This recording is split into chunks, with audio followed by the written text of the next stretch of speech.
This generation is the worst by far. Hey, what's going on everyone? It's Nelson, and before we get into the video, make sure to leave it a like if you enjoyed it and subscribe if you're new. But yeah, like I said, this is the worst game generation by far. I don't think I've ever been so disappointed with a whole generation of gaming as I am with the PS5 and the Xbox Series consoles. I'm not even going to include Nintendo because I feel like for a while they've been going on their own kind of like parallel line to what Sony and Microsoft have been doing with their consoles. And yeah, they're marching to the beat of their own drum, right? But when it comes to Sony and Microsoft with their PlayStations and their Xboxes, these guys are always seen as direct competitors with each other. And this generation, it just feels so confusing and so middling and so worthless, man. I don't even know. Like, just to preface this is going to be a huge rant on my end for this generation because it's really just a bunch of thoughts in here. I don't have any notes or anything like that. I just felt like I wanted to just talk about it in a video and just get it out of my head and move on. But game generations used to matter. They used to matter. You used to get so excited for new hardware because that new hardware gave you new gaming experiences that you couldn't get on what you already had.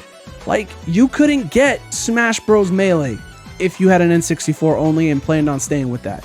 You couldn't get Mario Sunshine. You couldn't get the Ratchet and Clanks and the Jak and Daxters and the Sly Coopers and the Halos. You couldn't get any of that. All of that was tied to the new console. And so you had to make the decision to upgrade. Because if not, you were just staying with what you got. Because there were rarely ever any games that were cross-gen. Now, this is the longest dang cross-gen period we've ever had. And I don't understand. I get it. Yeah, you might have larger install bases. That just typically is how it works, especially when you have a new console. Obviously, the new console is not going to have a huge install base. Your last console is going to have it. But I don't understand why, like even Sony I thought started strong because we had Demon's Souls, the remake. We've had Ratchet and Clank Rift Apart and Returnal, all I think within the first 6 months of the console's release just on PS5.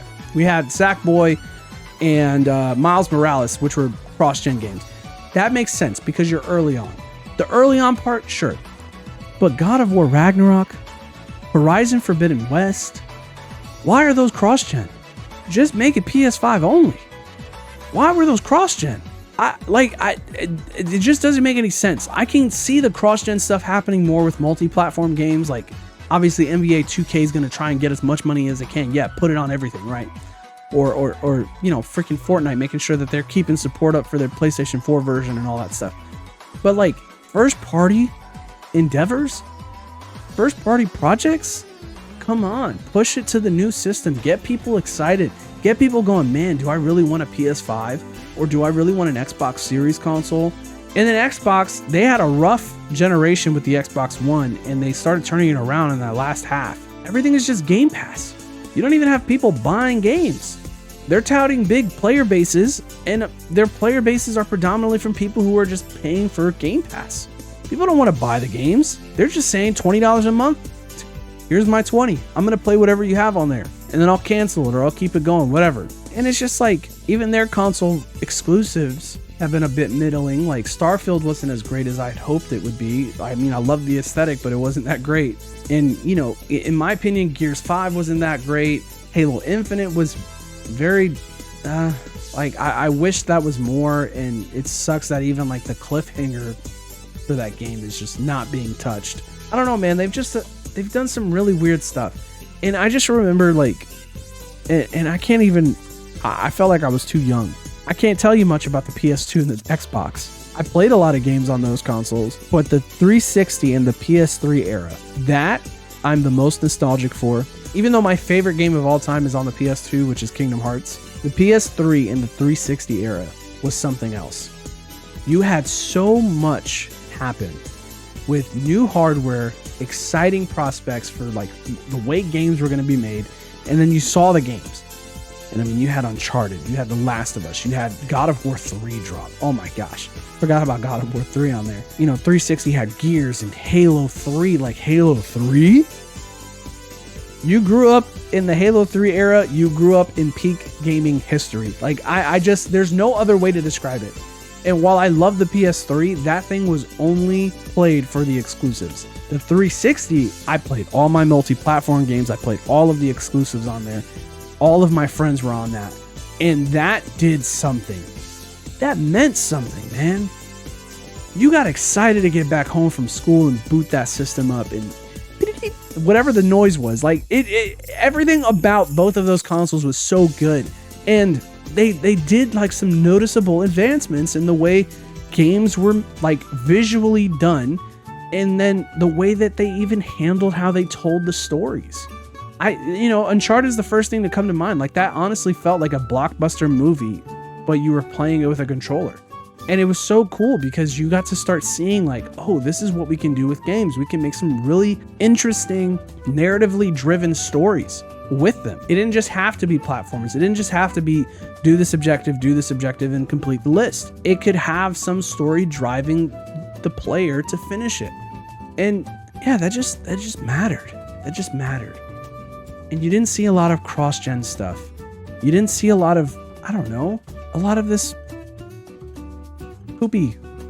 I don't know. It just, and I mean, the PS4 era went strong too. Xbox One struggled for a long while because of Don Matrick. Fortunately, we have a product for people who aren't able to get some form of connectivity. It's called Xbox 360. Right. So stick with 360. That's your message. If you don't, like it. If you have zero access to the internet, that is an offline device. Being a dummy, like the PlayStation 4 generation, we got Killzone Shadowfall, we got Infamous Second Son, God of War, 2018, Spider-Man, Ghost of Tsushima, The Last of Us Part 2. Like, I just felt like there were games just coming out like all the time. All the time. Some freaking new Sony exclusive. Not Forbidden West. Horizon Zero Dawn. Even though Forbidden West did come on the PS4. Horizon Zero Dawn. Like, you just had all of these crazy, and a lot of them were just like new IP. It was insane. They just kept setting up for the future. And then here we are in the future. And where is it all at? Where is it all at? I don't know. I feel like we all got tricked into getting a new console to say that we had the current hardware, but we just got laughed at because everyone who decided to wait got most of the games that we were playing and playing it on their PlayStation 4s or on their Xbox Ones. I don't know. There hasn't been a game yet either that has really sold me on like, whoa, this is next gen. Like, this is why I have this new system. I'm playing Death Stranding 2 right now, and I'm enjoying it so much. Like, Kojima, dude, like, visuals aside, because like the diminishing returns on visuals now in games are so there's no point. Why do we keep trying to push this, man? Games look good. Just keep it where it's at and just focus on the gameplay. Focus on making games weird and cool and quirky and creative. Like Kojima, this dude is so freaking weird. You're playing a semi-realistic looking game, and this guy's just doing whatever he wants and he loves it, and it's just like so weird that you just want to keep going and it's fun. But even that, I'm not like sold into thinking that this is next gen worthy. I think many of us are sitting here, the general consensus is GTA 6 is the next gen game. GTA 6 as of right now is the most next generation looking game that I have seen thus far, and we are literally 2 years away from this console generation ending. If we go by the numbers that normally these generations last, we are literally nearing the end of this entire generation. And GTA 6 is going to run at 30 FPS, but it's going to be the most next gen looking game ever. I don't know, guys. This is just really a rant, and maybe you've made it this far. Share everything you're disappointed about with this dang freaking generation, because this is just not okay. I look at my PS5 games and I feel like half of my collection is just me getting the remastered versions for PS5 that came out originally on the PS4. Ghost of Tsushima, Death Stranding, opting for the PS5 version if there was a dual release, like God of War Ragnarok. Like, the fact that we got a full-on, like, from the ground up remake of The Last of Us Part 1 and Horizon Zero Dawn on the PS5 I don't even think The Last of Us is that old enough that it needed a remaster to begin with. And maybe it made sense on the PS4 because you can unlock the frame rate, right? And then make sure that you keep that game off of hardware that is not really backwards compatible. But for freaking Horizon Zero Dawn, that was a PS4 game. It's definitely not that long. And it still looks good on PS4. I don't get it, man. Yeah, leave in the comments, man. What are you disappointed in? Like what's been something that maybe you were excited for, and now, like, as you're nearing the end of this console generation, you've realized it never happened for you, or it wasn't what you thought it was. Just let me know, because this is just, it's insane to me, and I just wanted to rant about it to get it out of my head. Just put it in a video, put it out there. Who cares if someone sees this or someone doesn't? I don't know. I just wanted it out, and yeah.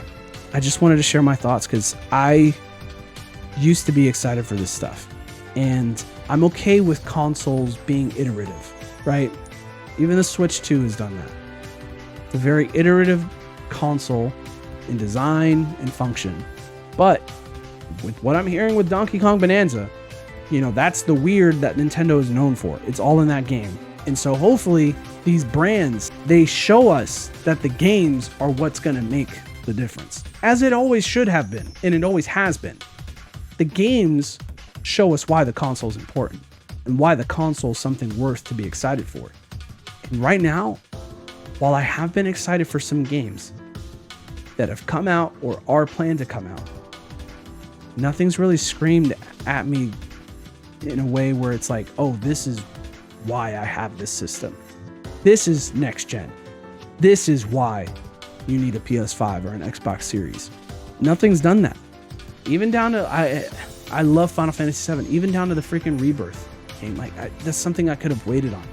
A lot of these games, I'm realizing, were not day ones. They were games I could have waited on. And it all boils down to how this generation's been handled. It's been full of live service, doo-doo caca, and just the focus has shifted away from just making games that are meaningful and exciting and fun and creative to making games that can make us the most money over the longest period of time. And that is whack. Anyway, if you guys enjoyed the video, again, make sure to leave it a like. It helps out a ton. Subscribe if you're new, and be safe. Take care. And until next time, see you later. Peace.